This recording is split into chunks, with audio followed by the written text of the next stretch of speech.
നമ്മുടെ രാജ്യത്ത് ഉടനെ നടപ്പിലാക്കേണ്ട നിയമങ്ങൾ എന്തൊക്കെയാണെന്നുള്ളത് നിങ്ങൾക്ക് ആർക്കെങ്കിലും അറിയോ? ഉം? ഭക്ഷണ സാധനത്തിൽ മായം ചേർത്തി വിൽക്കുന്നവർക്ക് വധശിക്ഷ കൊടുക്കണം എന്നാണ് എൻ്റെ ഒരു അഭിപ്രായം. അല്ലേ? അങ്ങനെ ചെയ്യണ്ടേ?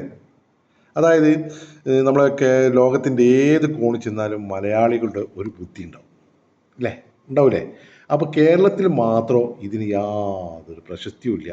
അപ്പോൾ അതുകൊണ്ട് നിയമപാലകരായിക്കോട്ടെ, ഉദ്യോഗസ്ഥന്മാരായിക്കോട്ടെ, രാഷ്ട്രീയക്കാരായിക്കോട്ടെ, ഇനിയിപ്പോൾ കളക്ടർമാരായിക്കോട്ടെ, ഇതിനെന്തെങ്കിലും ഒരു തീരുമാനങ്ങൾ എടുക്കണം.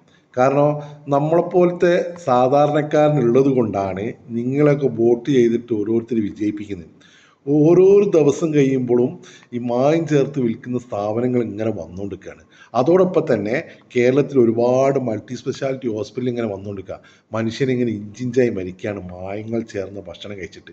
അതുകൊണ്ട് എല്ലാവരും ഒന്ന് ശ്രദ്ധിക്കുക. ഇതിന് വേണ്ടിയിട്ട് ഒരു തീരുമാനം എടുക്കുക. മായം ചേർന്ന സാധനം വിൽക്കാൻ നമ്മുടെ നാട്ടിൽ ആരും സമ്മതിക്കരുത്. നമുക്കെല്ലാവർക്കും നല്ലൊരു ആരോഗ്യം നിലനിർത്തട്ടെ എന്ന് പ്രാർത്ഥിച്ചുകൊണ്ട് ഓക്കെ, ഓൾ ദ ബെസ്റ്റ്.